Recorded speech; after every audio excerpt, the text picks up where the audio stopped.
Punjabi radio ਦੀ ਵੈਸੇ ਸੁਣ ਰਹੇ ਸਾਰੇ ਸਰੋਤਿਆਂ ਨੂੰ ਬਲਵਿੰਦਰ ਕੌਰ ਵੱਲੋਂ ਪਿਆਰ ਭਰੀ ਸਤਿ ਸ਼੍ਰੀ ਅਕਾਲ। ਪ੍ਰੋਗਰਾਮ ਖਬਰ ਤੇ ਨਜ਼ਰ ਵਿੱਚ ਹੋਣਗੇ ਸਾਡੇ ਨਾਲ ਬਲਤੇਜ ਪੰਨੂ ਜੀ ਦੱਸਣਗੇ ਭਾਰਤ ਵਿੱਚ ਪੰਜਾਬ ਦੇ ਵਿੱਚ ਕੀ ਕੁਛ ਹੋ ਰਿਹਾ। ਖਬਰਾਂ ਤੇ ਨਜ਼ਰ ਮਾਰਾਂਗੇ। ਖਬਰਾਂ ਤੋਂ ਪਹਿਲਾਂ ਧੰਨਵਾਦ ਕਰਨਾ ਚਾਹੁੰਦੇ ਸਾਡੇ ਸਪਾਂਸਰ ਦਾ ਜਿਨ੍ਹਾਂ ਨੇ ਇਸ ਪ੍ਰੋਗਰਾਮ ਨੂੰ ਸਪਾਂਸਰ ਕੀਤਾ। ਸਭ ਤੱਕ ਪਹੁੰਚਾਇਆ ਖਾਲਸਾ ਇੰਸ਼ੋਰੈਂਸ ਏਜੰਸੀ ਸੈਨੋਜੇ 4082722500 ਹਰ ਇੱਕ ਤਰ੍ਹਾਂ ਦੀ ਇੰਸ਼ੋਰੈਂਸ ਕਰਦੇ ਨੇ। ਗੁਰਦੀਪ ਸਿੰਘ ਪਿਰਦੀ ਕਲੋਬਸ ਸਤਰਾਮ ਸਿੰਘ ਸ਼ੇਰਗਿੱਲ ਸਲਮਾ ਜਰਨੈਲ ਸਿੰਘ ਲਿਨਵੁੱਡ ਰਣਵੀਰ ਸਿੰਘ ਰਾਣਾ ਵਿਕਰਸਫੀਲਡ ਮਨਜੀਤ ਸਿੰਘ ਦੀਵਾਨਾ ਰਜਨੋ ਬਹੁਤ ਬਹੁਤ ਧੰਨਵਾਦ ਕਰਦੇ ਹਾਂ। ਪ੍ਰੋਗਰਾਮਾਂ ਨੂੰ ਸਪਾਂਸਰ ਕਰਦੇ ਹੋ, ਸਭ ਤੱਕ ਪਹੁੰਚਾਉਂਦੇ ਹੋ, ਸਾਡੇ ਨਾਲ ਜੁੜ ਚੁੱਕੇ। ਬਲਤੇਜ ਪੰਨੂ ਜੀ ਸਤਿ ਸ਼੍ਰੀ ਅਕਾਲ, ਸਵਾਗਤ ਹੈ ਜੀ। ਸਤਿ ਸ਼੍ਰੀ ਅਕਾਲ ਜੀ, ਧੰਨਵਾਦ ਜੀ, ਬਹੁਤ ਮਿਹਰਬਾਨੀ। ਅਤੇ ਜੀ ਗੱਲ ਸਭ ਤੋਂ ਪਹਿਲਾਂ ਕਰਦੇ ਹਾਂ ਭਾਈ ਨਿਰਮਲ ਸਿੰਘ ਜੀ ਖਾਲਸਾ ਜੀ, ਉਹਨਾਂ ਦਾ ਅੰਤਮ ਸੰਸਕਾਰ ਰਾਤ ਦੇ 8:30 ਵਜੇ ਕੀਤਾ ਗਿਆ। ਬਿਲਕੁਲ ਜੀ, ਅੰਤਮ ਸੰਸਕਾਰ ਤਾਂ ਹੋ ਗਿਆ ਰਾਤ 8:30 ਵਜੇ ਦੇ ਕਰੀਬ। ਇਹ ਜਿਹੜਾ ਪਿੰਡ ਪੈਂਦਾ ਜੀ ਪਠਾਨਕੋਟ ਰੋਡ ਦੇ ਉੱਤੇ, ਉੱਥੇ ਇਹ ਅੰਤਮ ਸੰਸਕਾਰ ਕੀਤਾ ਗਿਆ, ਜਿੱਥੇ ਕਿ ਪ੍ਰਸ਼ਾਸਨ ਦੇ ਕੁਝ ਅਧਿਕਾਰੀ ਮੌਜੂਦ ਸਨ ਤੇ ਉਹਨਾਂ ਦਾ ਬੇਟਾ ਮੌਜੂਦ ਸੀਗਾ ਜੀ, ਜਿਹਨੇ ਜਿਹੜੀ ਅਗਨ ਜਿਹੜੀ ਉਹ ਦਿਖਾਈ ਉਹਨਾਂ ਦੇ ਚਿਖਾ ਨੂੰ। ਇਦੋਂ ਪਹਿਲਾਂ ਜੋ ਕੁਛ ਹੋਇਆ ਇਹ ਪੰਜਾਬ ਦੇ ਨਾਮ ਦੇ ਉੱਤੇ, ਪੰਜਾਬੀਆਂ ਦੇ ਨਾਮ ਦੇ ਉੱਤੇ ਬਿਨਾਂ ਕਿਸੇ ਸ਼ੱਕ ਦੇ ਇੱਕ ਵੱਡਾ ਧੱਬਾ ਜਿਹੜਾ ਉਹ ਲਾ ਗਿਆ ਕਿ ਅਜਿਹਾ ਵੀ ਹੋ ਸਕਦਾ ਕਿ ਇੱਕ ਪੰਥ ਦੀ ਇਸ ਤਰ੍ਹਾਂ ਦੀ ਸ਼ਖਸੀਅਤ ਜਿਹਦੇ ਉੱਤੇ ਬਹੁਤ ਸਾਰੇ ਲੋਕ ਜਿਹੜਾ ਜੀ ਇਸ ਪੱਖੋਂ ਮਾਣ ਕਰਦੇ ਨੇ ਕਿ ਉਹ ਜਿਹੜੇ ਕੀਰਤਨ ਦੇ ਵਿੱਚ ਉਹਨਾਂ ਦਾ ਬਹੁਤ ਵੱਡਾ ਇੱਕ ਨਾਮ ਸੀਗਾ। ਇੱਕ ਬਹੁਤ ਸਿੰਪਲ ਪਰਿਵਾਰ ਦੇ ਵਿੱਚੋਂ ਉੱਠ ਕੇ 5 ਕਲਾਸਾਂ ਤੱਕ ਪੜ੍ਹੇ ਹੋਏ ਭਾਈ ਜਿਹੜੇ ਨਿਰਮਲ ਸਿੰਘ ਸਨ, ਉਹ ਦਰਬਾਰ ਸਾਹਿਬ ਦੇ ਹਜ਼ੂਰੀ ਰਾਗੀ ਬਣੇ, ਪਦਮ ਸ਼੍ਰੀ ਤੱਕ ਪਹੁੰਚੇ ਔਰ ਉਹਨਾਂ ਦੀਆਂ ਕਿਤਾਬਾਂ ਜਿਹੜੀਆਂ ਉਹ ਉੱਚ ਸਿਲੇਬਸ ਦੇ ਵਿੱਚ ਲੱਗੀਆਂ ਹੋਈਆਂ ਨੇ। ਉਹ ਕਰੋਨਾ ਵਾਇਰਸ ਵਰਗੀ ਜਿਹੜੀ ਬਿਮਾਰੀ ਸੀ, ਵਾਇਰਸ ਸੀ, ਇਹਦੇ ਤੋਂ ਪੀੜਤ ਹੋ ਗਏ ਔਰ ਉਹਨਾਂ ਦਾ ਜਦੋਂ ਅੰਤਮ ਸੰਸਕਾਰ ਕਰਨ ਦੀ ਗੱਲ ਆਈ ਤਾਂ ਅਜਿਹਾ ਕੁਝ ਜਿਹੜਾ ਜੀ ਉਹ ਸਾਹਮਣੇ ਆਇਆ ਜਿਹਨੇ ਪਿਛਲੇ ਸਮੇਂ ਦੇ ਦੌਰਾਨ ਜੋ ਕੁਛ ਇਸ ਪੰਜਾਬ ਦੇ ਵਿੱਚ ਹੋਇਆ, ਜਿਹਦੇ ਉੱਤੇ ਸਾਡੀਆਂ ਧਾਰਮਿਕ ਸੰਸਥਾਵਾਂ ਖਾਸ ਤੌਰ ਦੇ ਉੱਤੇ ਚੁੱਪ ਨੇ। ਰਾਜਨੀਤਿਕਾਂ ਨੇ ਤਾਂ ਕਰਨਾ ਹੀ ਕੀ ਸੀਗਾ, ਕਿਉਂਕਿ ਰਾਜਨੀਤਿਕ ਲੋਕ ਨੇ ਓਨੀ ਦੇਰ ਤੱਕ ਕੁਛ ਨਹੀਂ ਕਰਦੇ ਜਿੰਨੀ ਦੇਰ ਤੱਕ ਜਿਹੜਾ ਪਾਣੀ ਆ ਉਹ ਸਿਰ ਦੇ ਉੱਤੇ ਨਹੀਂ ਆ ਜਾਂਦਾ ਜੀ। ਉਹ ਪਿੰਡਾਂ ਥਾਵਾਂ ਦੇ ਵਿੱਚ ਬਣੇ ਜਾਤ ਪਾਤ ਦੇ ਗੁਰਦੁਆਰੇ, ਬਹੁਤੇ ਪਿੰਡਾਂ ਦੇ ਵਿੱਚ ਜਾਤਾਂ ਦੇ ਨਾਂ ਦੇ ਉੱਤੇ, ਕਾਸਟ ਦੇ ਨਾਂ ਦੇ ਉੱਤੇ ਗੁਰਦੁਆਰੇ ਬਣੇ ਹੋਏ ਨੇ। ਪਿੰਡਾਂ ਦੇ ਵਿੱਚ ਕਾਸਟ ਦੇ ਨਾਮ ਦੇ ਉੱਤੇ ਸ਼ਮਸ਼ਾਨ ਘਾਟ ਬਣੇ ਹੋਏ ਨੇ। ਇਹਨਾਂ ਚੀਜ਼ਾਂ ਨੂੰ ਕਦੇ ਰੋਕਣ ਦੀ ਕੋਸ਼ਿਸ਼ ਜਿਹੜੀ ਦੀ ਉਹ ਨਹੀਂ ਕੀਤੀ ਗਈ, ਸਾਡੀਆਂ ਧਾਰਮਿਕ ਜਥੇਬੰਦੀਆਂ ਵੱਲੋਂ ਨਹੀਂ ਕੀਤੀ ਗਈ। ਅਕਾਲ ਤਖਤ ਦੇ ਵੱਲੋਂ ਅਜਿਹੀ ਕੋਸ਼ਿਸ਼ ਕਦੀ ਨਹੀਂ ਕੀਤੀ। ਸ਼੍ਰੋਮਣੀ ਗੁਰਦੁਆਰਾ ਪ੍ਰਬੰਧਕ ਕਮੇਟੀ ਨੇ ਕਦੀ ਅਜਿਹੀ ਕੋਸ਼ਿਸ਼ ਨਹੀਂ ਕੀਤੀ ਕਿ ਇਹਨਾਂ ਚੀਜ਼ਾਂ ਨੂੰ ਠੱਲ ਪਾਈ ਜਾਵੇ। ਈਵਨ ਗੁਰੂ ਨਾਨਕ ਸਾਹਿਬ ਦਾ 550 ਸਾਲਾ ਆਪਾਂ ਪ੍ਰਕਾਸ਼ ਪੁਰਬ ਪਿਛਲੇ ਵਰੇ ਦੇ ਕੁਝ ਮਹੀਨੇ ਪਹਿਲਾਂ ਬਣਾ ਕੇ ਹਟੇ ਆ। ਉਸ ਮੌਕੇ ਦੇ ਉੱਤੇ ਵੀ ਜਿਹੜਾ ਇੱਕ ਕਾਸਟਿਜ਼ਮ ਸੀਗਾ ਜੀ, ਇਹਨੂੰ ਠੱਲਣ ਦਾ ਕੋਈ ਯਤਨ ਨਹੀਂ ਕੀਤਾ ਗਿਆ। ਬੇਸ਼ੱਕ ਇਹ ਕਰੋਨਾ ਵਾਇਰਸ ਦੇ ਨਾਲ ਸੰਬੰਧਿਤ ਜਿਹੜੀ ਜੀ ਇਹ ਰੋਕਿਆ ਗਿਆ ਉਹਨਾਂ ਦਾ ਅੰਤਿਮ ਸੰਸਕਾਰ, ਪਰ ਇਹਦੇ ਵਿੱਚ ਇਹਨਾਂ ਚੀਜ਼ਾਂ ਦਾ ਬਹੁਤ ਵੱਡਾ ਰੋਲ ਹੈ। ਅੰਮ੍ਰਿਤਸਰ ਦੇ 2 ਜਿਹੜੇ ਸ਼ਮਸ਼ਾਨ ਘਾਟ ਸੀਗੇ, ਜਦੋਂ ਉੱਥੋਂ ਜਿਹੜੀ ਉਹਨਾਂ ਨੇ ਇਜਾਜ਼ਤ ਨਾ ਦਿੱਤੀ ਇਹ ਅੰਤਮ ਸੰਸਕਾਰ ਕਰਨ ਦੇ ਵਾਸਤੇ, ਤਾਂ ਪ੍ਰਸ਼ਾਸਨ ਨੂੰ ਇੱਕ ਤੋਂ ਦੂਸਰੀ ਜਗ੍ਹਾ ਦੇ ਉੱਤੇ ਇਜਾਜ਼ਤ ਲੈਣ ਦੇ ਵਾਸਤੇ ਜਾਣ ਦੀ ਜ਼ਰੂਰਤ ਨਹੀਂ ਸੀ ਉਹਨੂੰ ਚਾਹੀਦੀ। ਪ੍ਰਸ਼ਾਸਨ ਉੱਥੇ ਸਖਤ ਹੁੰਦਾ, ਸਖਤੀ ਦੇ ਨਾਲ ਜਿਸ ਸ਼ਮਸ਼ਾਨ ਘਾਟ ਦੇ ਵਿੱਚ ਪਹਿਲਾਂ ਉਹਨਾਂ ਨੇ ਕੋਸ਼ਿਸ਼ ਕੀਤੀ ਉੱਥੇ ਹੀ ਖੜੋ ਕੇ ਇਹ ਅੰਤਮ ਸੰਸਕਾਰ ਕਰਵਾਉਂਦਾ ਤੇ ਵਿਰੋਧ ਕਰਨ ਵਾਲਿਆਂ ਦੇ ਉੱਤੇ ਉੱਥੇ ਹੀ ਪਰਚਾ ਜਿਹੜਾ ਦਰਜ ਹੋਣਾ ਚਾਹੀਦਾ ਸੀ। ਅਜਿਹਾ ਪ੍ਰਸ਼ਾਸਨ ਨੇ ਨਹੀਂ ਕੀਤਾ। ਪ੍ਰਸ਼ਾਸਨ ਦੀ ਇਹ ਬਹੁਤ ਵੱਡੀ ਭੁੱਲ ਸੀ। ਜਦੋਂ ਜਿਹੜਾ ਸੀਗਾ ਤੜਕਸਾਰ ਅਰਲੀ ਮਾਰਨਿੰਗ, ਜਦੋਂ ਆਪਾਂ ਕੱਲ ਸਾਡੇ ਇੱਥੇ ਅਰਲੀ ਮਾਰਨਿੰਗ ਸੀ ਜਦੋਂ ਗੱਲ ਕੀਤੀ ਸੀ, ਉਸ ਟਾਈਮ ਇਹ ਖਬਰ ਆ ਚੁੱਕੀ ਹੋਈ ਸੀ ਤੇ ਭਾਈ ਨਿਰਮਲ ਸਿੰਘ ਹੋਰਾਂ ਦਾ ਦੇਹਾਂਤ ਹੋ ਗਿਆ। ਉਦੋਂ ਬਾਅਦ ਪੂਰਾ ਦਿਨ ਸੀਗਾ 12 ਘੰਟੇ ਦੇ ਕਰੀਬ ਜਿਹੜਾ ਜੀ ਉਹ ਸਮਾਂ ਪ੍ਰਸ਼ਾਸਨ ਦੇ ਕੋਲੇ ਰਿਹਾ। ਪ੍ਰਸ਼ਾਸਨ ਫੇਲ ਰਿਹਾ ਤੇ ਉਹ ਜਿਹੜਾ ਸ਼ਮਸ਼ਾਨ ਘਾਟ ਸੀ ਲੋਕਲ, ਉਹਨਾਂ ਨੂੰ ਮਨਾਉਣ ਦੀ ਜ਼ਰੂਰਤ ਨਹੀਂ ਸੀਗੀ, ਬਲਕਿ ਉੱਥੇ ਜਾਣ ਦੀ ਜ਼ਰੂਰਤ ਸੀ। ਫਿਰ ਜਿਹੜਾ ਜੀ ਉਹ ਪ੍ਰਸ਼ਾਸਨ ਲੈ ਕੇ ਤੁਰਿਆ ਵੇਰਕਾ ਜਿਹੜਾ ਏਰੀਆ, ਉੱਥੇ ਜਿਹੜੇ ਉੱਥੋਂ ਦੇ ਲੋਕ ਸੀਗੇ ਜੀ ਉਹਨਾਂ ਨੇ ਉਹਨਾਂ ਦਾ ਸੰਸਕਾਰ ਕਰਨ ਤੋਂ ਰੋਕ ਦਿੱਤਾ ਔਰ ਸ਼ਮਸ਼ਾਨ ਘਾਟ ਨੂੰ ਜਿੰਦਰਾ ਲਾ ਦਿੱਤਾ ਔਰ ਉੱਥੇ ਜਿਹੜਾ ਸੀਗਾ ਜੀ ਵਾਦ ਵਿਵਾਦ ਚੱਲਦਾ ਰਿਹਾ। ਪ੍ਰਸ਼ਾਸਨ ਉੱਥੇ ਵੀ ਮਨਾਉਣ ਦਾ ਯਤਨ ਜਿਹੜਾ ਜੀ ਉਹ ਕਰਦਾ ਰਿਹਾ। ਪ੍ਰਸ਼ਾਸਨ ਨੇ ਇੰਨੀ ਢਿੱਲ ਕਿਉਂ ਦਿੱਤੀ, ਇਹ ਅਜੇ ਤੱਕ ਸਮਝ ਤੋਂ ਪਰੇ ਵਾਲੀ ਜਿਹੜੀ ਉਹ ਗੱਲ ਹੈ। ਤੇ ਮੁੜ ਕੇ ਅਖੀਰ ਜਿਹੜਾ ਸੀਗਾ ਜੀ ਇਹ ਫਤਿਹਗੜ੍ਹ ਸ਼ੁਕਰ ਚੱਕ ਹੈ ਪਿੰਡ ਜਿਹੜਾ ਜੀ, ਇਹ ਵੇਰਕੇ ਤੋਂ ਬਾਹਰ 2 ਕਿਲੋਮੀਟਰ ਬਾਹਰ ਮੇਨ ਸੜਕ ਦੇ ਬਿਲਕੁਲ ਉੱਥੇ ਜਿਹੜੀ ਚਿਖਾ ਚਿਣੀ ਗਈ। ਭਾਈ ਨਿਰਮਲ ਸਿੰਘ ਹੋਰਾਂ ਦਾ ਉੱਥੇ ਅੰਤਮ ਸੰਸਕਾਰ ਕੀਤਾ ਗਿਆ। ਇੱਥੋਂ ਸਮੇਂ ਦੇ ਮੁਤਾਬਕ, ਭਾਰਤੀ ਸਮੇਂ ਦੇ ਮੁਤਾਬਕ ਕੋਈ 8:30 ਵਜੇ ਦੇ ਕਰੀਬ, 8:35 ਦੇ ਕਰੀਬ ਹੋਏ, ਮਤਲਬ ਕਿ ਪੂਰਾ ਜਿਹੜਾ ਹਨੇਰਾ, ਵੈਸੇ ਹਨੇਰਾ ਜਿਹੜਾ ਜੀ ਉਹ 7 ਵਜੇ ਪੂਰਾ ਹੋ ਜਾਂਦਾ, ਉਸ ਤੋਂ ਬਾਅਦ 1.5 ਘੰਟੇ ਤੋਂ ਬਾਅਦ ਕਿੰਨਾ ਕੁ ਹਨੇਰਾ ਹੁੰਦਾ ਉਹ ਤੁਸੀਂ ਸੋਚ ਸਕਦੇ ਹੋ। ਇੱਕ ਪੰਥ ਦੀ ਸਿਰਮੌਰ ਸ਼ਖਸੀਅਤ ਜਿਹੜਾ ਜੀ ਉਹ ਕਿਹਾ ਜਾ ਸਕਦਾ ਹੈ। ਇਸ ਕਰਕੇ ਕਿ ਜਿਹੜੇ ਬਹੁਤੇ ਰਾਗ ਨੇ ਉਹਨਾਂ ਦੇ ਵਿੱਚ ਕੀਰਤਨ ਕਰਨ ਦੀ ਉਹਨਾਂ ਦੀ ਮੁਹਾਰਤ ਦੀ ਵਜ੍ਹਾ ਕਰਕੇ ਔਰ ਉਹਨਾਂ ਦੇ ਨਾਲ ਇਹ ਕੁਛ ਹੋਇਆ, ਮੇਰੀ ਗੱਲ ਤੇ ਸ਼ਰਮਸਾਰ ਜਿਹੜਾ ਜੀ ਉਹ ਭਾਈਚਾਰੇ ਨੂੰ ਹੋਣਾ ਬਣਦਾ। ਔਰ ਇਸ ਦੇ ਵਾਸਤੇ ਇਹ ਸਮਾਂ ਹੈ ਜਦੋਂ ਕਿ ਇਹ ਜਿੰਨੇ ਸਾਡੇ ਨੇਤਾ ਨੇ ਜੀ ਉਹ ਸਵੈ ਪੜਚੋਲ ਕਰਨ ਕਿ ਇਹ ਕਹਾਣੀ ਕਿੱਥੋਂ ਤੱਕ ਅਸਲ ਦੇ ਵਿੱਚ ਜਾ ਚੁੱਕੀ ਹੋਈ ਹੈ। ਮਾਸਕ ਤੇ ਦਸਤਾਨੇ ਜਿਨ੍ਹਾਂ ਦਾ ਅੱਜ ਕੱਲ੍ਹ ਬਹੁਤ ਚਰਚਾ ਹੁੰਦਾ ਹੈ ਕਿ ਪਾਉਣੇ ਜ਼ਰੂਰੀ ਨੇ, ਜਿਹੜੇ ਅਕਲ ਰੂਪੀ ਮਾਸਕ ਹੈ ਉਹ ਤੇ ਨਫ਼ਰਤ ਰੂਪੀ ਦਸਤਾਨੇ ਜਿਹੜੇ ਨੇ ਨਾ ਜੀ ਉਹ ਸਾਹਮਣੇ ਆ ਗਏ ਤੇ ਅਸੀਂ ਇੱਥੇ ਖੜੇ ਹਾਂ। 550 ਸਾਲ ਜਿਹੜੇ ਜੀ ਉਹ ਬੀਤ ਜਾਣ ਤੋਂ ਬਾਅਦ ਅਸੀਂ ਇਸ ਜਗ੍ਹਾ ਦੇ ਉੱਤੇ ਅੱਜ ਸਟੈਂਡ ਕਰਦੇ ਹਾਂ ਕਿ ਕੋਈ ਸਟੈਂਡ ਦਾਨ ਦੀ ਚੀਜ਼ ਹੈ ਜੀ, ਇਹ ਵੀ ਸਵੈ ਪੜਚੋਲ ਕਰਨ ਦਾ ਇਹ ਸਮਾਂ ਹੈ ਜੇ ਕੋਈ ਕਰਨਾ ਚਾਹੇ ਤਾਂ। ਬਿਲਕੁਲ ਜੀ ਬਿਲਕੁਲ, ਅਕਲ ਦਾ ਜਲੂਸ ਕੱਢਿਆ ਪਿਆ ਇਹਨਾਂ ਨੇ ਤਾਂ। ਤੇ ਅੱਗੇ ਭਾਰਤ ਦੀ ਗੱਲ ਕਰੀਏ ਤਾਂ ਇੱਥੇ ਹੋਰ ਨਵੇਂ ਕੇਸ ਵੀ ਆਏ ਤੇ 12 ਮੌਤਾਂ। ਜੀ ਕੇਸ ਤਾਂ ਜਿਹੜੇ ਆ ਜੀ ਉਹ ਲਗਾਤਾਰ ਵੱਧ ਰਹੇ ਆ।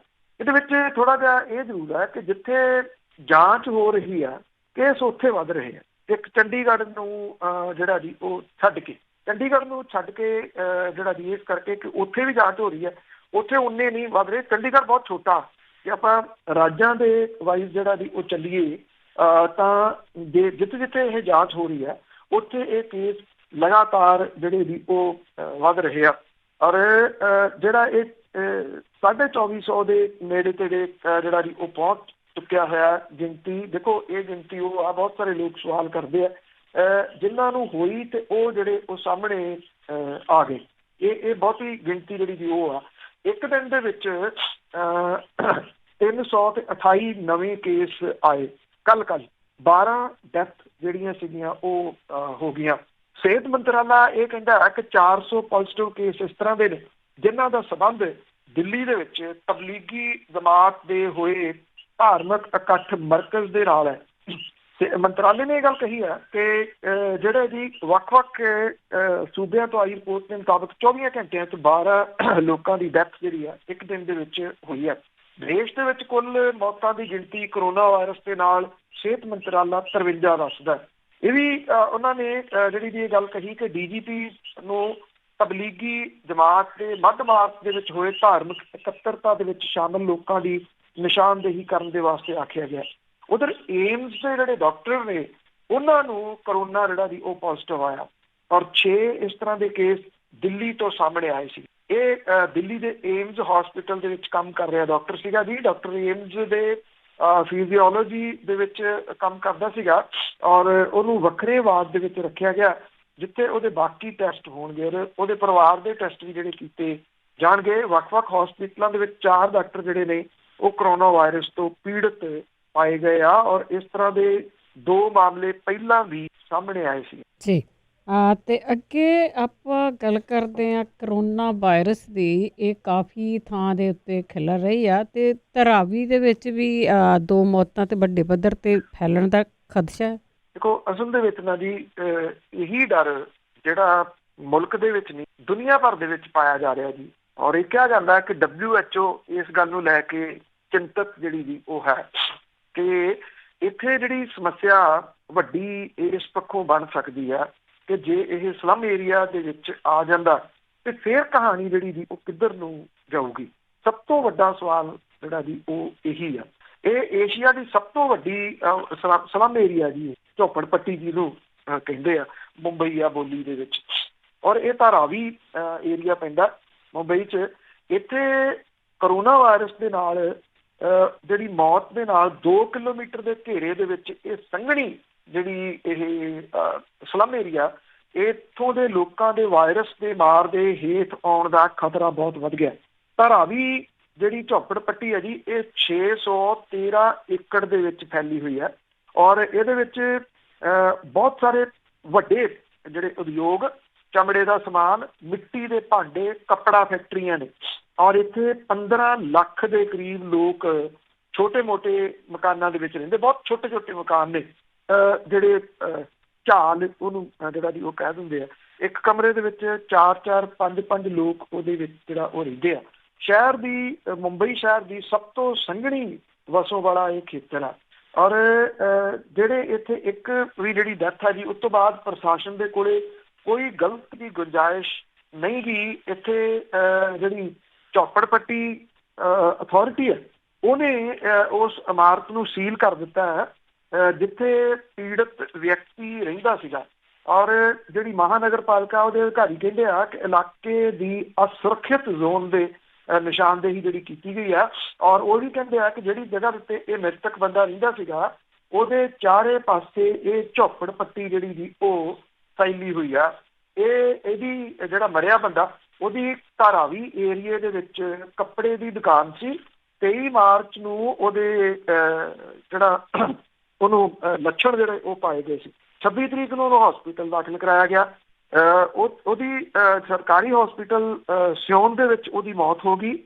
ਫਿਰ ਉਸ ਤੋਂ ਬਾਅਦ ਝੋਪੜ ਪੱਟੀ ਵਿਚਲੇ 300 ਮਕਾਨਾਂ ਤੇ ਨੇੜਲੀਆਂ 90 ਦੁਕਾਨਾਂ ਨੂੰ ਸੀਲ ਕੀਤਾ ਗਿਆ। ਇੱਥੇ ਰਹਿੰਦੇ ਲੋਕਾਂ ਨੂੰ ਅੱਡੋ ਅੱਡ ਜਿਹੜਾ ਉਹ ਕੀਤਾ ਗਿਆ। ਇਲਾਕੇ ਦੇ ਵਿੱਚ ਆਵਾਜਾਈ ਜਿਹੜੀ ਆ ਉਹ ਰੋਕੀ ਗਈ ਆ। ਜਿਹੜੇ ਇਹਦੇ ਸੰਪਰਕ ਦੇ ਵਿੱਚ ਸੀ ਉਹਨਾਂ ਦੇ ਹੱਥਾਂ ਦੇ ਉੱਤੇ ਮੋਹਰਾਂ ਲਾ ਕੇ ਉਹਨਾਂ ਨੂੰ ਵੱਖਰਿਆ ਕਰ ਦਿੱਤਾ ਗਿਆ। ਉਹ ਵੱਖਰੇ ਆਪਣੇ ਘਰਾਂ ਦੇ ਵਿੱਚ ਕਿਵੇਂ ਰਹਿਣਗੇ? ਇੱਥੇ ਬਹੁਤ ਵੱਡਾ ਇੱਕ ਸਵਾਲ ਜਿਹੜਾ ਜੁੜਦਾ ਉਹ ਇਹੀ ਹੈ ਕਿ ਇੱਕ ਛੋਟੇ ਛੋਟੇ ਜਿਹੜੇ ਕਮਰੇ ਨੇ, ਨਿੱਕੇ ਨਿੱਕੇ ਝਾਲ ਉਹਨਾਂ ਨੂੰ ਕਹਿੰਦੇ ਆ, ਉਸ ਕਮਰੇ ਦੇ ਵਿੱਚ 4-4, 5-5 ਵਿਅਕਤੀ ਜਿਹੜੇ ਉਹ ਰਹਿੰਦੇ ਆ।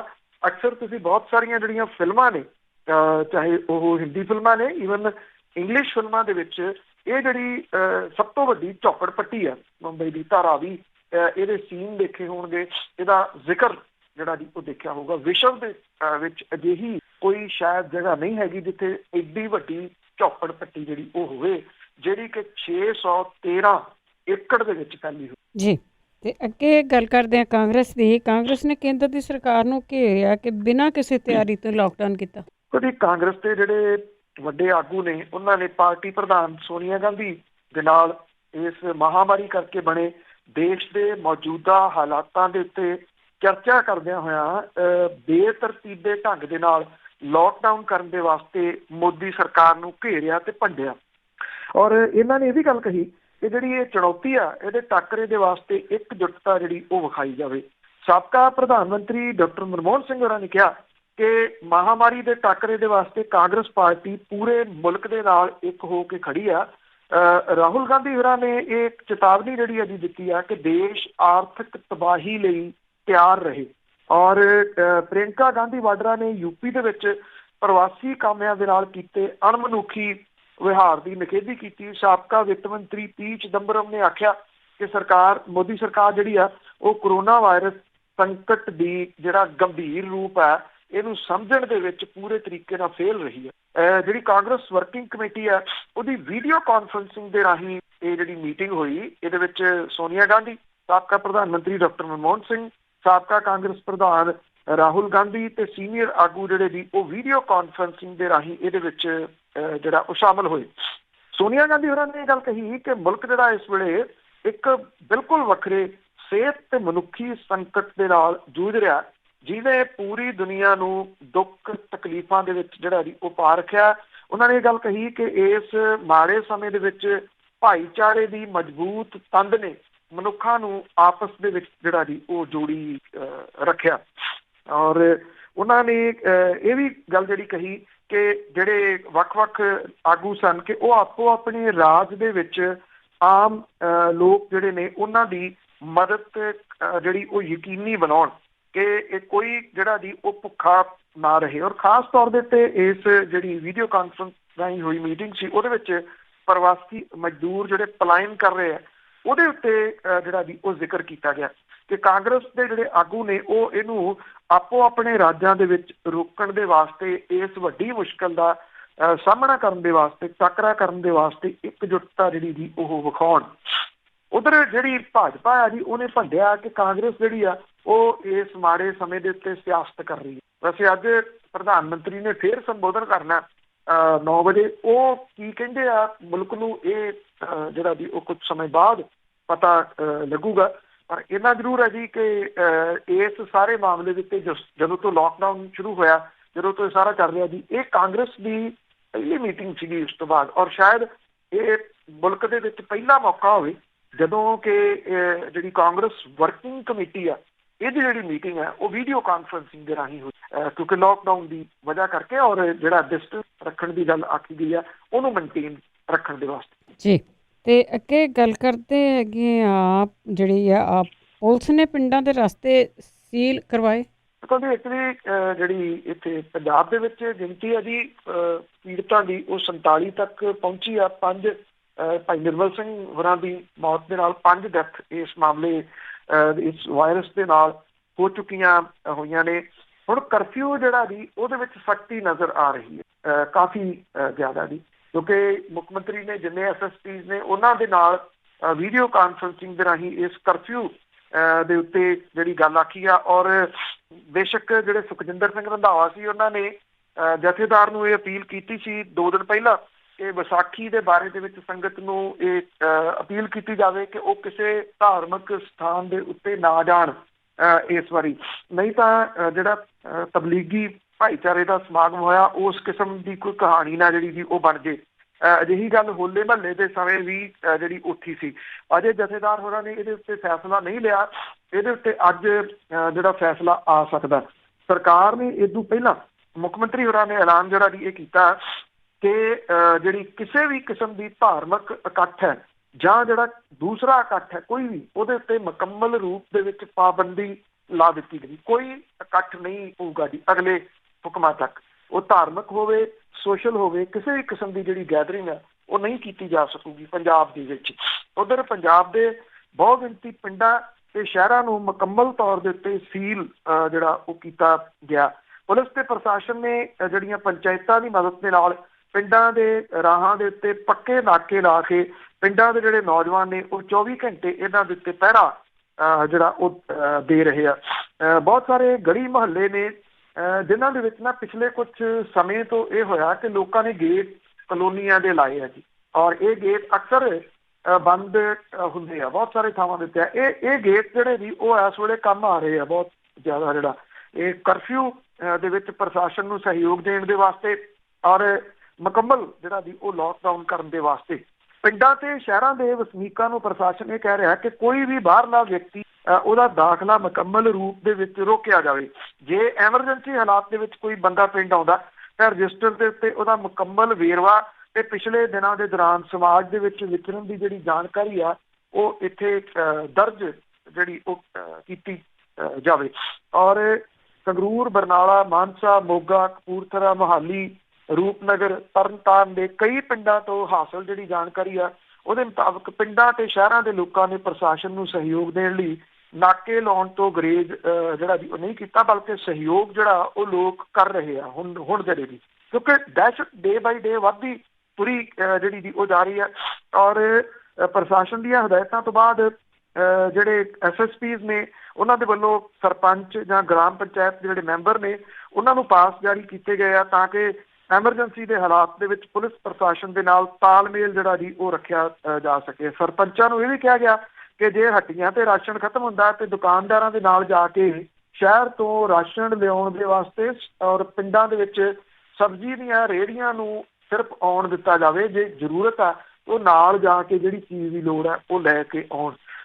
ਇਹ ਜਿਹੜਾ ਜੀ ਕਰਫਿਊ ਦੇ ਇੰਨੇ ਦਿਨਾਂ ਤੋਂ ਬਾਅਦ ਹੁਣ ਜਿਹੜਾ ਜੀ ਕੀਤਾ, ਜਿਹਦੇ ਨਾਲ ਜਿਹੜੇ ਪਿੰਡ ਨੇ ਜਿਹਦੇ ਬਹੁਤ ਡਿਸਟ੍ਰਿਕਟ ਨੇ, ਮਾਨਸਾ ਇਹਨਾਂ ਦੇ ਵਿੱਚ ਅਜਿਹਾ ਜਿਹੜਾ 100% ਲਾਕਡਾਊਨ ਜਿਹੜਾ ਉਹ ਹੋ ਗਿਆ, ਇਨਕਲੂਡ ਪਿੰਡਾਂ ਦੇ ਵਿੱਚ ਪੂਰਾ ਡਿਸਟ੍ਰਿਕਟ ਜਿਹੜਾ। ਤੋ ਥਾਂ ਦੇ ਉੱਤੇ ਸਾਰੇ ਪਿੰਡਾਂ ਦੇ ਵਿੱਚ ਅਜਿਹੀਆਂ ਜਿਹੜੀਆਂ ਨਾਕੇਬੰਦੀਆਂ ਨਜ਼ਰ ਆਉਣ ਲੱਗੀਆਂ ਨੇ, ਜਿਹੜੀਆਂ ਕਿ ਕਿਸੇ ਟਾਈਮ ਉਦੋਂ ਚਲੋ ਪਾਈਪਾਂ ਵਗੈਰਾ ਨਹੀਂ ਸੀ ਲਾਉਂਦੇ ਪਰ ਠੀਕਰੀ ਪਹਿਰੇ ਲੱਗਦੇ ਹੁੰਦੇ ਸੀ ਜਦੋਂ ਕਾਲੇ ਕੱਚੇ ਵਾਲਿਆਂ ਦਾ ਜਿਹੜਾ ਜੀ ਉਹ ਡਰ ਹੁੰਦਾ ਸੀਗਾ। ਪਰ ਇਹ ਜਿਹੜਾ ਜੀ ਇਹ ਬਿਲਕੁਲ ਵੱਖਰੀ ਕਿਸਮ ਦੇ ਨਾਕੇ ਨੌਜਵਾਨ ਜਿਹੜੇ ਉਹ ਪਿੰਡਾਂ ਦੇ ਵਿੱਚ ਲਾ ਰਹੇ। ਬਿਲਕੁਲ ਜੀ, ਲਾਉਣਗੇ ਤਾਂ ਬਚ ਵੀ ਜਾਣਗੇ। ਤੇ ਅੱਗੇ ਗਰੀਬਾਂ ਦੀ ਗੱਲ ਕਰਦੇ ਆ, ਉਹਨਾਂ ਕੋਲ ਤੇ ਸੰਸਕਾਰਯੋਗ ਵੀ ਪੈਸੇ ਨਹੀਂ, ਪਰ ਕੁਝ ਕੀ ਸੰਸਥਾਵਾਂ ਆ ਮਦਦ ਕਰ ਰਹੀਆਂ। ਤੇ ਪੰਜਾਬ ਦੇ ਵਿੱਚ ਲੱਗਿਆ ਕਰਫਿਊ, ਇਹਨੇ ਜਿਹੜੇ ਰੋਜ਼ ਕਮਾ ਕੇ ਖਾਣ ਵਾਲੇ ਜਿਹੜੇ ਪਰਿਵਾਰ ਨੇ ਉਹ ਬਹੁਤ ਬੁਰੇ ਤਰੀਕੇ ਦੇ ਨਾਲ ਝੰਬ ਦਿੱਤੇ ਆ ਅਜੇ, ਕਿਉਂਕਿ ਇਹ ਕਰੋਨਾ ਵਾਇਰਸ ਦਾ ਇਹ ਕਹਿਰ, ਕਰਫਿਊ, ਲੋਕਡਾਊਨ ਕਿੰਨੀ ਦੇਰ ਤੱਕ ਚੱਲਣੇ ਆ ਕਿਸੇ ਨੂੰ ਕੁਝ ਪਤਾ ਨਹੀਂ ਗਾ ਜੀ। ਜਿਹੜੇ ਗਰੀਬ ਲੋਕ ਨੇ ਜੀ, ਉਹਨਾਂ ਨੂੰ ਜਿਹੜੀ ਆ ਆਪਣੇ ਨੇੜੇ ਦੇ ਜਿਹੜੇ ਰਿਸ਼ਤੇਦਾਰ ਨੇ ਉਹਨਾਂ ਦੀ ਮਿੱਟੀ ਸਮੇਟਣੀ ਵੀ ਔਖੀ ਹੋ ਰਹੀ ਆ। ਗਰੀਬ ਘਰਾਂ ਦੇ ਵਿੱਚ ਕਫਨ ਖਰੀਦਣ, ਸੰਸਕਾਰ ਕਰਨ ਜੋਗੀ ਵੀ ਪਹੁੰਚ ਜਿਹੜੀ ਉਹ ਨਹੀਂ ਬਚੀ। ਜਿਹੜੇ ਦਾਨੀ ਸੱਜਣ ਨੇ ਕੁਝ ਉਹ ਲੋੜਵੰਦਾਂ ਦਾ ਸਹਾਰਾ ਬਣ ਰਹੇ ਆ, ਲੋਕ ਮਦਦ ਕਰ ਰਹੇ ਆ ਜੀ। ਇਹ ਵੀ ਗੱਲ ਨਹੀਂ ਹੈ ਕਿ ਲੋਕ ਮਦਦ ਨਹੀਂ ਕਰ ਰਹੇ, ਕਰ ਰਹੇ ਆ, ਜਿੰਨੇ ਕੁ ਜੋਗੇ ਹੈਗੇ ਉਹ ਕਰੀ ਜਾ ਰਹੇ ਆ। ਦਿਹਾੜੀਦਾਰ ਲੋਕਾਂ ਦੇ ਜਿਹੜੇ ਬਹੁਤੇ ਵਸੀਲੇ ਉਹ ਖੁੱਸ ਗਏ ਆ। ਔਰ ਪੰਜਾਬ ਦੇ ਵਿੱਚ ਲੰਘੇ ਹਫ਼ਤੇ ਦੇ ਦੌਰਾਨ ਜਿਹੜੀ ਨੈਚੁਰਲ ਡੈਥ ਹੋਈਆਂ ਨੇ ਉਹਦੇ ਵਿੱਚ ਸੈਂਕੜੇ ਲੋਕਾਂ ਦਾ ਸੰਸਕਾਰ ਜਿਹੜਾ ਜੀ ਉਹ ਸਮਾਜ ਸੇਵੀ ਲੋਕਾਂ ਦੀ ਮਦਦ ਦੇ ਨਾਲ ਹੋ ਸਕਿਆ ਜੀ।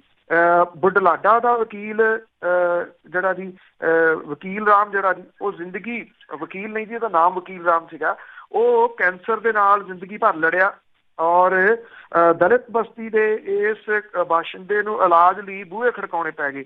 ਔਰ 2 ਦਿਨ ਪਹਿਲਾਂ ਕੈਂਸਰ ਨੇ ਉਹਨੂੰ ਖਾਮੋਸ਼ ਕਰ ਦਿੱਤਾ, ਉਹਦੀ ਡੈਥ ਹੋ ਗਈ। ਮੌਤ ਤੋਂ ਬਾਅਦ ਜਦੋਂ ਪਰਿਵਾਰ ਉਹਦੇ ਸੰਸਕਾਰ ਦਾ ਕੋਈ ਵਸੀਲਾ ਕਰਨ ਤੋਂ ਬੇਵੱਸ ਹੋ ਗਿਆ ਤਾਂ ਗੁਆਂਢੀਆਂ ਨੇ ਜਿਹੜੀ ਕੋਈ ਨੇਕੀ ਫਾਊਂਡੇਸ਼ਨ ਇੱਥੇ ਪੈਂਦਾ, ਉਹਦਾ ਜਿਹੜਾ ਜੀ ਉਹਨਾਂ ਨੂੰ ਫੋਨ ਲਾਇਆ ਔਰ ਉਹਨਾਂ ਨੇ ਜਿਹੜਾ ਜੀ ਇਸ ਜਿਹੜੇ ਵਾਲੰਟੀਅਰ ਸੀ ਉਹਨਾਂ ਨੇ ਆ ਕੇ ਇਹਦਾ ਪੂਰਾ ਪ੍ਰਬੰਧ ਕੀਤਾ, ਲੱਕੜ ਵਗੈਰਾ ਦਾ, ਤੇ ਉਹਦਾ ਅੰਤਿਮ ਸੰਸਕਾਰ ਕੀਤਾ। ਪਿੰਡ ਕੁੱਤੀਵਾਲ ਖੁਰਦ ਪੈਂਦਾ ਮੌੜ ਮੰਡੀ ਨੇ, ਉੱਥੋਂ ਦਾ ਇੱਕ ਮਜ਼ਦੂਰ, ਨਾਮ ਉਹਦਾ ਵਲੈਤੀ ਸੀਗਾ ਜੀ, ਉਹਦੀ ਨੈਚੁਰਲ ਡੈਥ ਹੋ ਗਈ ਦਿਲ ਦਾ ਦੌਰਾ ਪੈਣ ਕਰਕੇ। ਪਰਿਵਾਰ ਨੂੰ ਸਮਝ ਨਾ ਆਵੇ ਕੀ ਕੁਝ ਜਿਹੜਾ ਜੀ ਕੀਤਾ ਜਾਵੇ। ਮਹੱਲੇ ਵਾਲੇ ਇਕੱਠੇ ਹੋਏ, ਪੈਸੇ ਇਕੱਠੇ ਕੀਤੇ, ਅੰਤਿਮ ਸੰਸਕਾਰ ਦਾ ਪ੍ਰਬੰਧ ਕੀਤਾ। ਪਿੰਡ ਵਾਸੀਆਂ ਦੇ ਵੱਲੋਂ ਹੁਣ ਭੋਗ ਦੇ ਵਾਸਤੇ ਵੀ ਉਹਦਾ ਪੂਰਾ ਪ੍ਰਬੰਧ ਜਿਹੜਾ ਉਹ ਕੀਤਾ ਗਿਆ। ਬਰਨਾਲਾ ਸ਼ਹਿਰ ਦੇ ਜਿਹੜਾ ਮੇਨ ਸ਼ਮਸ਼ਾਨ ਘਾਟ ਹੈ ਉਹਦੇ 'ਚ ਇੱਕ ਹਫ਼ਤੇ ਦੇ ਵਿੱਚ ਦਰਜਨ ਸੰਸਕਾਰ ਹੋਏ ਆ, ਜਿਹਦੇ 'ਚ 4 ਲੋਕ ਜਿਹੜੇ ਉਹ ਗਰੀਬ ਪਰਿਵਾਰਾਂ ਦੇ ਨਾਲ ਸੰਬੰਧਿਤ ਸੀ। ਤੇ ਇਹਨਾਂ 4 ਦੇ ਅੰਤਿਮ ਸੰਸਕਾਰ ਜਿਹੜੇ ਆ ਜੀ ਉਹ ਸਮਾਜ ਦੇ ਵਾਸਤੇ ਸੋਚਣ ਵਾਲੇ ਜਿਹੜੇ ਲੋਕ ਨੇ ਉਹਨਾਂ ਨੇ ਪੈਸੇ ਇਕੱਠੇ ਕਰਕੇ ਜਿਹੜਾ ਉਹ ਕੀਤੇ ਆ।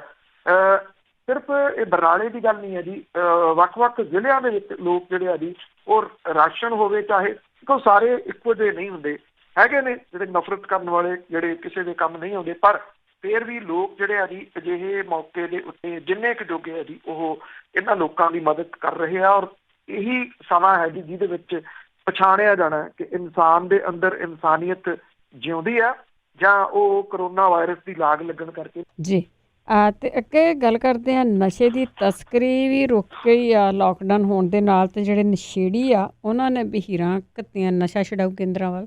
ਪਹਿਲਾਂ ਵੀ ਇੱਕ ਦਿਨ ਗੱਲ ਜਿਹੜੀ ਦੀ ਸੀਗੀ, ਉਦੋਂ ਅਜੇ ਲਾਕਡਾਊਨ ਸੀਗਾ, ਕਰਫਿਊ ਸ਼ੁਰੂਆਤੀ ਦਿਨਾਂ ਦੇ ਵਿੱਚ ਸੀਗਾ। ਹੁਣ ਜਦੋਂ ਕਰਫਿਊ ਜਿਹੜੇ ਇਹਦੇ ਕਈ ਦਿਨ ਲੰਘ ਚੁੱਕੇ ਆ ਔਰ ਵਿੱਚੋਂ ਇੱਕ ਵਾਰੀ ਢਿੱਲ ਮਿਲੀ ਤੇ ਹੁਣ ਦੁਬਾਰਾ ਫਿਰ ਥਾਵਾਂ ਦੇ ਉੱਤੇ CRPF ਵੀ ਲੱਗੀ ਹੈ ਤੇ ਇਹਦੀ ਸਖਤੀ ਜਿਹੜੀ ਦੀ ਉਹ ਸਾਹਮਣੇ ਆ ਰਹੀ ਹੈ। ਇਸ ਸਖਤੀ ਦੇ ਵਿੱਚ ਜਿਹੜੀ ਚੰਗੀ ਚੀਜ਼ ਇਹ ਆ ਕਿ ਨਸ਼ਾ ਤਸਕਰਾਂ ਨੂੰ ਨੱਥ ਪੈ ਗਈ ਹੈ। ਦੂਜੇ ਪਾਸੇ ਨਸ਼ੇ ਦੇ ਮਰੀਜ਼ਾਂ ਦੀ ਗਿਣਤੀ ਜਿਹੜੀ ਹੈ ਜੀ ਉਹ ਵਧਣ ਲੱਗੀ ਹੈ। ਸਰਕਾਰੀ ਮੈਡੀਕਲ ਕਾਲਜ ਦੇ ਪ੍ਰਬੰਧਾਂ ਦੇ ਹੇਠ ਚੱਲ ਰਿਹਾ ਜਿਹੜਾ ਓਟ ਕੇਂਦਰ ਹੈ ਉਹਨਾਂ ਦੇ ਵਿੱਚ ਵੱਡੀ ਗਿਣਤੀ ਦੇ ਵਿੱਚ ਨਸ਼ੇੜੀ ਜਿਹੜੇ ਆ ਉਹ ਦਵਾਈ ਲੈਣ ਲਈ ਪਹੁੰਚ ਰਹੇ ਆ। ਇੱਥੇ ਕਰੋਨਾ ਵਾਇਰਸ ਸੰਬੰਧੀ ਜਿਹੜੇ ਲੋੜੀਂਦੇ ਨਿਯਮ ਨੇ ਉਹਨਾਂ ਦੀ ਸ਼ਰੇਆਮ ਉਲੰਘਣਾ ਹੋ ਰਹੀ ਹੈ ਇਹਨਾਂ ਓਟ ਸੈਂਟਰਾਂ ਦੇ ਵਿੱਚ। ਸਰਕਾਰੀ ਮੈਡੀਕਲ ਕਾਲਜ ਜਿਹੜਾ ਜੀ ਉਹਦੇ ਮੁਖੀ ਅੰਮ੍ਰਿਤਸਰ ਦੇ ਜਿਹੜੇ ਨੇ ਜੀ ਉਹ ਇਹ ਕਹਿੰਦੇ ਆ ਕਿ ਕਰਫਿਊ ਕਰਕੇ ਨਸ਼ੇ ਦੇ ਆਦੀ ਮਰੀਜ਼ਾਂ ਦੀ ਗਿਣਤੀ ਦੇ ਵਿੱਚ 15 ਤੋਂ 20% ਵਾਧਾ ਹੋ ਗਿਆ। ਅੰਮ੍ਰਿਤਸਰ ਦੇ ਵਿੱਚ ਵੇਰਕਾ, ਅਜਨਾਲਾ, ਮਾਨਾਵਾਲਾ, ਬਾਬਾ ਬਕਾਲਾ, ਲੋਪੋਕੇ, ਚੁਗਾਵਾਂ ਸੈਂਟਰਲ ਜੇਲ੍ਹ ਦੇ ਵਿੱਚ ਓਟ ਕੇਂਦਰ ਚਲਾਏ ਜਾ ਰਹੇ ਆ ਜਿੱਥੋਂ 250 ਤੋਂ ਵੱਧ ਮਰੀਜ਼ ਜਿਹੜੇ ਉਹ ਦਵਾਈਆਂ ਲੈ ਰਹੇ ਆ। ਔਰ ਵੱਡੀ ਗਿਣਤੀ ਦੇ ਵਿੱਚ ਜਿਹੜੇ ਨਸ਼ਾ ਮਰੀਜ਼ ਜਿਹੜੇ ਨੇ ਉਹ ਕਰਫਿਊ ਦੀ ਵਜ੍ਹਾ ਕਰਕੇ ਨਸ਼ੇ ਤਸਕਰੀ ਦੇ ਉੱਤੇ ਲੱਗੀ ਜਿਹੜੀ ਰੋਕ ਆ ਉਹਦੇ ਕਰਕੇ ਆ ਰਹੇ ਆ। ਇਹਦੇ ਵਿੱਚ ਇਹ ਵੀ ਕਿਹਾ ਜਾ ਰਿਹਾ ਕਿ ਜਿਹੜੇ ਇਹ ਨਸ਼ੇੜੀ ਨੇ ਇਹ ਪਹਿਲਾਂ ਦਵਾਈ ਲੈਂਦੇ ਸੀਗੇ ਫਿਰ ਵਿਚਾਲੇ ਛੱਡ ਗਏ ਕਿਉਂਕਿ ਨਸ਼ਾ ਫਿਰ ਆਉਣ ਲੱਗ ਗਿਆ ਸੀ। ਹੁਣ ਨਸ਼ਾ ਜਿਹੜਾ ਜੀ ਉਹ ਰੁਕ ਗਿਆ। ਜਦੋਂ ਇਹ ਨਸ਼ਾ ਜਿਹੜਾ ਉਹ ਰੁਕ ਗਿਆ ਤੇ ਫਿਰ ਉਹਦੀ ਵਜ੍ਹਾ ਕਰਕੇ ਜਿਹੜਾ ਦੁਬਾਰਾ ਫਿਰ ਇਹ ਓਟ ਸੈਂਟਰਾਂ ਵੱਲ ਨੂੰ ਜਿਹੜਾ ਜੀ ਉਹ ਤੁਰਿਆ। ਜਿਹੜਾ ਇੱਕ ਮਰੀਜ਼ ਹੈ ਜੀ ਉਹ ਇਹ ਦੱਸਦਾ ਕਿ ਛਿਹਾਟੇ ਤੋਂ ਦਵਾਈ ਲੈਣ ਉਹ ਆਇਆ ਇੱਥੇ ਔਰ ਉਹਨੂੰ ਦਵਾਈ ਮਿਲੀ ਨਹੀਂ। ਇੱਕ ਹੋਰ ਮਰੀਜ਼ ਜਿਹੜਾ ਜੀ ਉਹ ਕਹਿੰਦਾ ਕਿ ਇਹ ਦਵਾਈ ਜਿਹੜਾ ਓਟ ਕੇਂਦਰਾਂ ਦੇ ਉੱਤੇ ਵੀ ਉਪਲਬਧ ਕਰਾਈ ਜਾਣੀ ਚਾਹੀਦੀ ਔਰ ਦਵਾਈ ਇਹ ਖੁੱਲ੍ਹੀ ਮਿਲੇ ਦੁਕਾਨਾਂ ਦੇ ਉੱਤੇ। ਖੁੱਲ੍ਹੀ ਇਸ ਕਰਕੇ ਨਹੀਂ ਸਰਕਾਰ ਰੱਖਦੀ ਕਿ ਇਹਦਾ ਮਿਸਯੂਜ਼ ਜਿਹੜਾ ਉਹ ਹੋ ਜਾਊਗਾ। ਇੱਥੇ ਜਿਹੜਾ ਜੀ ਉਹ ਸਰਕਾਰ ਨੂੰ ਥੋੜ੍ਹਾ ਧਿਆਨ ਰੱਖਣਾ ਪਊਗਾ ਕਿਉਂਕਿ ਜਿਹੜੀ ਚੀਜ਼ ਇੰਨੇ ਦੇਰ ਤੋਂ ਕਹਿ ਰਹੇ ਸੀ ਕਿ ਇਹਨੂੰ ਕਿਸੇ ਤਰੀਕੇ ਦੇ ਨਾਲ ਠੱਲ ਪਵੇ, ਇਹ ਨਸ਼ਾ ਤਸਕਰਾਂ ਨੂੰ ਠੱਲ ਪਵੇ। ਦੇਖੋ ਕਰਫਿਊ ਜਿਹੜਾ ਹੈ ਇਹ ਕਿੰਨੇ ਦਿਨ ਚੱਲਣਾ ਇਹ ਨਹੀਂ ਪਤਾ। ਇਹ ਇੱਕ ਗੱਲ ਤਕਰੀਬਨ ਲੱਗ ਰਹੀ ਹੈ 14 ਰਾਤ ਤੱਕ ਹੈ, ਇਹ ਇਦੋਂ ਅੱਗੇ ਵਧੂਗਾ। ਜੇ ਰਹਿੰਦਾ ਤਾਂ ਇਹਦੇ ਵਿੱਚ ਇਹ ਜਿਹੜਾ ਵੀ ਹੋ ਸਕਦਾ ਕਿਉਂਕਿ ਇਹ ਹੁਣ ਸਮਾਂ ਉਹ ਆ ਕਿ ਜੇ ਪ੍ਰਸ਼ਾਸਨ ਇਹਨਾਂ ਨਸ਼ਾ ਕਰਨ ਵਾਲਿਆਂ ਨੂੰ ਕਿਸੇ ਤਰੀਕੇ ਨਾਲ ਸੰਭਾਲ ਲੈਂਦਾ, ਉਹਨਾਂ ਦਾ ਇਲਾਜ ਜਿਹੜਾ ਵੀ ਉਹ ਪ੍ਰੋਪਰ ਹੋ ਜਾਂਦਾ, ਇਹ ਛੱਡਣ ਵੱਲ ਨੂੰ ਵੀ ਤੁਰ ਸਕਦੇ ਆ। ਜੇ ਇਹ ਛੱਡਣ ਵੱਲ ਨੂੰ ਜਾਂਦੇ ਆ ਤਾਂ ਸਭ ਤੋਂ ਜਿਹੜੀ ਜੀ ਵੱਡੀ ਗੱਲ ਇਹ ਹੋਊਗੀ ਕਿ ਡਿਮਾਂਡ ਐਂਡ ਸਪਲਾਈ ਦੀ ਗੱਲ ਹੁੰਦੀ ਹੈ ਨਾ, ਜੇ ਛੱਡਣਗੇ ਡਿਮਾਂਡ ਨਹੀਂ ਹੋਊਗੀ ਤੇ ਸਪਲਾਈ ਆਪੇ ਰੁਕ ਸਕਦੀ ਹੈ। ਇਹ ਇੱਕ ਪੋਜ਼ਿਟਿਵ ਸਾਈਨ ਜਿਹੜਾ ਉਹ ਦੇਖਣ ਨੂੰ ਪੰਜਾਬ ਦੇ ਵਿੱਚ ਮਿਲ ਰਿਹਾ। ਚਲੋ ਵਧੀਆ ਹੈਗਾ ਜੇ ਛੱਡ ਹੀ ਦੇਣ। ਤੇ ਅੱਗੇ ਅਖੀਰ ਦੇ ਵਿੱਚ ਆਪਾਂ ਸੈਨੀਟਾਈਜ਼ਰ ਦੀ ਗੱਲ ਕਰਦੇ ਹਾਂ। ਦੇਖੋ ਬਾਹਲੀ ਪੋਲੀਟਿਕਸ ਹੋ ਰਹੀ ਆ, ਕਦੀ ਆਟੇ ਵਾਲੀਆਂ ਬੋਰੀਆਂ ਤੇ ਹੁਣ ਕਹਿੰਦੇ ਸੈਨੀਟਾਈਜ਼ਰਾਂ ਤੇ ਵੀ ਮੁੱਖ ਮੰਤਰੀ ਦੀਆਂ ਪਿਕਚਰਾਂ ਲੱਗੀਆਂ ਤੇ ਸ਼ਰਾਬ ਵਾਲੀਆਂ ਜਿਹੜੀਆਂ ਕੰਪਨੀਆਂ ਆ ਉਹ ਵੀ ਮੁਫਤ ਵੰਡ ਰਹੀਆਂ। ਦੇਖੋ ਕਿਉਂਕਿ ਜਿਹੜੀਆਂ ਸ਼ਰਾਬ ਦੀਆਂ ਬੋਤਲਾਂ ਨੇ ਉਹਦੇ ਉੱਤੇ ਤਾਂ ਪੋਲੀਟੀਸ਼ੀਅਨਾਂ ਦੀ ਫੋਟੋ ਲੱਗ ਨਹੀਂ ਸਕਦੀ। ਵੈਸੇ ਜੇ ਉਹਦੇ ਕਿੰਤੂ ਪਰੰਤੂ ਨਾ ਹੋਵੇ, ਰੌਲਾ ਨਾ ਪੈਣ ਦਾ ਖਤਰਾ ਹੋਵੇ ਤੇ ਲਾ ਦੇਣ। ਮੇਰੇ ਖਿਆਲ ਜਿਹੜੀਆਂ ਕਮ ਸੇ ਕਮ ਜਿਹੜੀਆਂ ਇਲੈਕਸ਼ਨਾਂ ਦੇ ਦੌਰਾਨ ਪਊਏ ਅਧੀਏ ਵੰਡੇ ਜਾਂਦੇ ਨਾ ਉਹਨਾਂ ਦੇ ਉੱਤੇ ਤਾਂ ਪੋਲੀਟੀਸ਼ੀਅਨ ਜਿਹੜੇ ਨੇ ਉਹ ਫੋਟੋਆਂ ਲਾਉਣ ਤੋਂ ਗੁਰੇਜ਼ ਨਾ ਕਰਨ। ਜਿਹੜੇ ਲੜ ਰਹੇ ਇਲੈਕਸ਼ਨ ਨੇ ਉਹ ਇਹਨਾਂ ਅਧੀਏ ਪਊਆਂ ਦੇ ਉੱਤੇ ਫੋਟੋਆਂ ਲਾ ਸਕਦੇ ਆ। ਲਾਉਂਦੇ ਇਸ ਕਰਕੇ ਨਹੀਂ ਕਿ ਰੌਲਾ ਜਿਹੜਾ ਵੀ ਉਹ ਪੈ ਜਾਣਾ, ਪਰ ਇਹਦਾ ਇੱਕ ਤੋੜ ਲੱਭ ਲਿਆ ਰਾਜਨੀਤਿਕ ਲੋਕਾਂ ਨੇ। ਪੰਜਾਬ ਦੇ ਵਿੱਚ ਸ਼ਰਾਬ ਸਨਅਤਾਂ ਜਿਹੜੀਆਂ ਉਹ ਕਰੋਨਾ ਦੇ ਖਿਲਾਫ ਪੁੰਨ ਖੱਟਣ ਲੱਗੀਆਂ ਜੀ, ਔਰ ਨਾਲੇ ਪੁੰਨ ਨਾਲੇ ਫਲੀਆਂ ਜਿਵੇਂ ਕਿਹਾ ਜਾਂਦਾ ਨਾ ਜੀ, ਉਹ ਇਸ ਤਰ੍ਹਾਂ ਕੁਛ ਜਿਹੜਾ ਵੀ ਉਹ ਕਰਨ ਲੱਗੀਆਂ ਨੇ। ਸ਼ਰਾਬ ਸਨਅਤ ਜਿਹੜੀਆਂ ਉਹ ਸਰਕਾਰ ਨੂੰ ਮੁਫਤ ਦੇ ਵਿੱਚ ਸੈਨੀਟਾਈਜ਼ਰ ਮੁਹੱਈਆ ਕਰਵਾ ਰਹੀਆਂ। ਕੋਈ ਸ਼ਰਾਬ ਸਨਅਤ ਸੈਨੀਟਾਈਜ਼ਰ ਦੀਆਂ ਸ਼ੀਸ਼ੀਆਂ ਦੇ ਉੱਤੇ ਮੁੱਖ ਮੰਤਰੀ ਜਿਹੜੇ ਨੇ ਉਹਨਾਂ ਦੀ ਫੋਟੋ ਵਾਲੇ ਲੇਬਲ ਚਿਪਕਾ ਕੇ ਸਪਲਾਈ ਦੇ ਰਹੀਆਂ ਨੇ, ਜਦੋਂ ਕਿ ਸਾਬਕਾ ਅਕਾਲੀ ਮੰਤਰੀ ਦੀ ਸ਼ਰਾਬ ਸਨਅਤ ਜਿਹੜੀ ਆ ਉਹ ਆਪਣੇ ਬ੍ਰਾਂਡ ਦੇ ਨਾਮ ਦੇ ਨਾਲ ਲੇਬਲਾਂ ਵਾਲੇ ਸੈਨੀਟਾਈਜ਼ਰ ਜਿਹੜੇ ਆ ਉਹ ਦੇ ਰਹੀ ਆ। ਇਹ ਕਿਹੜਾ ਅਕਾਲੀ ਸਾਬਕਾ ਮੰਤਰੀ ਹੈ ਜੀ, ਫੇਮਸ ਹੈ ਬਹੁਤ, ਮਾਝੇ ਦਾ ਜਰਨੈਲ। ਸੋ ਪੰਜਾਬ ਦੀਆਂ ਅੱਧੀ ਦਰਜਨ ਸ਼ਰਾਬ ਫੈਕਟਰੀਆਂ ਦੇ ਵੱਲੋਂ ਸਰਕਾਰੀ ਅਦਾਰਿਆਂ ਨੂੰ ਮੁਫਤ ਦੇ ਵਿੱਚ ਸੈਨੀਟਾਈਜ਼ਰ ਸਪਲਾਈ ਕੀਤੇ ਜਾ ਰਹੇ ਆ। ਔਰ ਜਿਹੜੀਆਂ ਇਹ ਸਨਅਤਾਂ ਨੇ ਉਹ ਜਿਹੜੀਆਂ ਇਸ ਔਖੀ ਘੜੀ ਦੇ ਵਿੱਚ ਸਰਕਾਰਾਂ ਨੂੰ ਇਹ ਸੈਨੀਟਾਈਜ਼ਰ ਮੁਹੱਈਆ ਕਰਵਾ ਰਹੀਆਂ ਨੇ। ਸਰਕਾਰੀ ਹਸਪਤਾਲਾਂ, ਮੈਡੀਕਲ ਕਾਲਜ, ਡਿਸਟ੍ਰਿਕਟ ਪ੍ਰਸ਼ਾਸਨ, SSP's ਦਫ਼ਤਰ, ਇਹਨਾਂ ਨੂੰ ਇਹ ਸੈਨੀਟਾਈਜ਼ਰ ਸਪਲਾਈ ਕੀਤੇ ਜਾ ਰਹੇ ਆ। 50,000 ਲੀਟਰ ਸੈਨੀਟਾਈਜ਼ਰ ਇਹਨਾਂ ਸ਼ਰਾਬ ਸਨਅਤਾਂ ਦੇ ਵੱਲੋਂ ਦਿੱਤਾ ਜਾਣਾ ਹੈ। ਸਰਕਾਰ ਨੂੰ ਇਹਦੇ ਨਾਲ ਥੋੜ੍ਹੀ ਰਾਹਤ ਵੀ ਮਿਲੀ ਆ ਤੇ ਜਿਹੜੀਆਂ ਕੰਪਨੀਆਂ ਉਹਨਾਂ ਦੀ ਮਸ਼ਹੂਰੀ ਹੋ ਰਹੀ ਹੈ। ਕੰਪਨੀਆਂ ਦੀ ਮਸ਼ਹੂਰੀ ਕਿਵੇਂ ਹੋ ਰਹੀ ਹੈ ਜੀ, ਜਿਵੇਂ ਮੈਂ ਤੁਹਾਨੂੰ ਦੱਸਿਆ ਕਿ ਜਿਹੜੀ ਅਕਾਲੀ ਮੰਤਰੀ ਦੀ ਸ਼ਰਾਬ ਸਨਅਤ ਹੈ, ਸਾਬਕਾ ਅਕਾਲੀ ਮੰਤਰੀ ਦੀ ਜਿਹੜੀ ਸ਼ਰਾਬ ਉਹ ਬਣਾਉਂਦੇ ਆ, ਜਿਹੜਾ ਸੈਨੀਟਾਈਜ਼ਰ ਹੈ ਜੀ ਉਹਦੇ ਉੱਤੇ ਉਸ ਸ਼ਰਾਬ ਦਾ ਨਾਮ ਦਾ ਮਾਰਕਾ ਜਿਹੜਾ ਜੀ ਉਹ ਬਣਾਇਆ ਹੋਇਆ। ਆਲ ਸੀਜ਼ਨ ਜਿਹੜੀ ਇੱਕ ਸ਼ਰਾਬ ਆਉਂਦੀ ਇੱਥੇ, ਇਹ ਆਲ ਸੀਜ਼ਨ ਸੈਨੀਟਾਈਜ਼ਰ ਆ ਗਿਆ। ਇੱਥੇ ਵੀ ਉਹ ਮਸ਼ਹੂਰੀ ਜਿਹੜੀ ਜੀ ਉਹ ਆਪਣੀ ਸ਼ਰਾਬ ਦੀ ਕਰ ਰਹੇ ਆ ਜੀ ਕਿਸੇ ਨਾ ਕਿਸੇ ਤਰੀਕੇ ਦੇ ਨਾਲ। ਜਿਹੜੀ ਇੱਥੇ ਦੀਪ ਮਲਹੋਤਰਾ ਦੀ ਫਿਰੋਜ਼ਪੁਰ ਵਿਚਲੀ ਸ਼ਰਾਬ ਸਨਅਤ ਹੈ ਉਹ ਵੀ ਸੈਨੀਟਾਈਜ਼ਰ ਜਿਹੜਾ ਜੀ ਉਹ ਸਪਲਾਈ ਕਰ ਰਹੀ ਹੈ। ਇਹ ਵੀ ਸਾਬਕਾ ਅਕਾਲੀ ਮੰਤਰੀ ਹੈ। ਔਰ ਮੈਲਬਰੋਸ ਇੰਟਰਨੈਸ਼ਨਲ ਕੰਪਨੀ ਇਹਦੇ ਵੱਲੋਂ ਸੈਨੀਟਾਈਜ਼ਰ ਦੀ 180 ml ਦੀ ਪੈਕਿੰਗ ਤਿਆਰ ਕੀਤੀ ਗਈ ਹੈ। ਇਹਨੂੰ ਆਲ ਸੀਜ਼ਨ ਹੈਂਡ ਸੈਨੀਟਾਈਜ਼ਰ ਦਾ ਨਾਮ ਦਿੱਤਾ ਗਿਆ। ਔਰ ਜਿਹੜੀ ਮਲਹੋਤਰਾ ਦੀ ਫਰਮ ਆਲ ਸੀਜ਼ਨ ਹੈ ਉਹ ਅੰਗਰੇਜ਼ੀ ਸ਼ਰਾਬ ਵੀ ਜਿਹੜੀ ਉਹ ਬਣਾਉਂਦੀ ਹੈ। ਉਹ ਆਪਣੀ ਸ਼ਰਾਬ ਦੀ ਮਸ਼ਹੂਰੀ ਵੀ ਨਾਲ ਦੀ ਨਾਲ ਜਿਹੜਾ ਜੀ ਉਹ ਕਰ ਰਿਹਾ ਜੀ। ਜਿਹੜੇ ਫਿਰੋਜ਼ਪੁਰ ਦੇ ਆਬਕਾਰੀ ਤੇ ਕਰ ਅਫਸਰ ਨੇ ਜੀ ਉਹ ਇਹ ਕਹਿ ਰਿਹਾ ਕਿ ਸ਼ਰਾਬ ਦੇ ਲੇਵਲ ਦੀ ਵਰਤੋਂ ਹੋ ਸਕਦੀ ਹੈ। ਉਹ ਵੀ ਇਹ ਕਹਿ ਰਹੇ ਕਿ ਇੰਨੀ ਛੋਟ ਜਿਹੜੀ ਜੀ ਉਹ ਦਿੱਤੀ ਜਾ ਰਹੀ ਹੈ। ਜਗਤਜੀਤ ਹਮੀਰਾ ਫੈਕਟਰੀ ਜਿਹੜੀ ਹੈ ਜੀ ਉਹਦੇ ਵੱਲੋਂ ਛੋਟੀ ਪੈਕਿੰਗ ਤਿਆਰ ਨਹੀਂ ਕੀਤੀ ਗਈ, 2 ਲੀਟਰ ਦੀ ਪੈਕਿੰਗ ਜਿਹੜੀ ਆ ਉਹ ਰੱਖੀ ਗਈ ਹੈ। ਇਹਦੇ ਵਿੱਚ 10,000 ਲੀਟਰ ਸੈਨੀਟਾਈਜ਼ਰ ਤਿਆਰ ਕਰਕੇ ਉਹ ਸਪਲਾਈ ਕਰ ਚੁੱਕੇ ਆ। ਇਹਦੀ ਕੀਮਤ ਕੋਈ 6.5 ਲੱਖ ਰੁਪਈਆ ਜਿਹੜੀ ਉਹ ਬਣਦੀ ਆ। ਵੱਡੀ ਪੈਕਿੰਗ ਉਹਦੇ ਵੱਲੋਂ ਤਿਆਰ ਕੀਤੀ ਗਈ ਹੈ ਜੀ। ਔਰ ਜਿਹੜਾ ਹਰਿਆਣਾ ਸਰਕਾਰ ਦੇ ਵੱਲੋਂ ਸੈਨੀਟਾਈਜ਼ਰ ਦਿੱਤੇ ਜਾ ਰਿਹਾ ਉਹਦੇ ਉੱਤੇ ਹਰਿਆਣੇ ਦੇ ਮੁੱਖ ਮੰਤਰੀ ਮਨੋਹਰ ਲਾਲ ਖੱਟਰ ਤੇ ਉਪ ਮੁੱਖ ਮੰਤਰੀ ਦੀ ਫੋਟੋ ਜਿਹੜੀ ਹੈ ਜੀ ਉਹ ਲਾਈ ਗਈ ਹੈ। ਭਾਵ ਕਿ ਸਿਆਸੀ ਲੋਕ ਜਿਹੜੇ ਨੇ ਜੀ ਉਹ ਕਿਤੇ ਵੀ ਆਪਣੀ ਮਸ਼ਹੂਰੀ ਦੀ ਜਿਹੜਾ ਜੀ ਉਹ ਕੋਈ ਮੌਕਾ ਹੱਥੋਂ ਨਹੀਂ ਜਾਣ ਦੇ ਰਹੇ। ਉਹਨਾਂ ਨੂੰ ਮਸ਼ਹੂਰੀ ਚਾਹੀਦੀ ਹੈ ਜੀ, ਫੋਟੋ ਚਾਹੀਦੀ ਆ, ਕਿਤੇ ਵੀ ਜਿਹੜਾ ਜੀ ਉਹ ਲੱਗ ਜੇ। ਤੇ ਜੇ ਸ਼ਰਾਬ ਦੇ ਲੇਬਲਾਂ ਦੇ ਉੱਤੇ ਫੋਟੋ ਲੱਗ ਜੇ ਤੇ ਮੇਰਾ ਖਿਆਲ ਇਹਦੇ ਤੋਂ ਵੱਡੀ ਗੱਲ ਤਾਂ ਕੋਈ ਹੋਰ ਹੋ ਨਹੀਂ ਨਾ ਸਕਦੀ, ਕਿਉਂਕਿ ਖਪਤ ਤਾਂ ਸਭ ਤੋਂ ਵੱਧ ਇਹਦੀ ਹੋਈ ਹੈ। ਬਿਲਕੁਲ ਬਿਲਕੁਲ, ਮਸ਼ਹੂਰੀ ਕਰਨ ਦਾ ਟਾਈਮ ਹੈ, ਉਹਦੇ ਹੱਥ ਆਇਆ। ਬਹੁਤ ਧੰਨਵਾਦ ਬਲਤੇਜ ਪੰਨੂ ਜੀ। ਮਿਹਰਬਾਨੀ ਜੀ, ਧੰਨਵਾਦ। ਸਤਿ ਸ਼੍ਰੀ ਅਕਾਲ ਜੀ। ਤੇ ਸਰੋਤੇ ਸਰ ਬਲਤੇਜ ਪੰਨੂ ਸਾਡੇ ਨਾਲ ਜੁੜਦੇ ਨੇ, ਕਰਦੇ ਨੇ ਖਬਰਾਂ। ਇਸੇ ਦੇ ਨਾਲ ਸਾਡਾ ਅੱਜ ਦਾ ਬੁਲਟਨ ਇੱਥੇ ਸਮਾਪਤ। ਬਲਵਿੰਦਰ ਕੌਰ ਵੱਲੋਂ ਆਪ ਸਭ ਨੂੰ ਪਿਆਰ ਭਰੀ ਸਤਿ ਸ਼੍ਰੀ ਅਕਾਲ।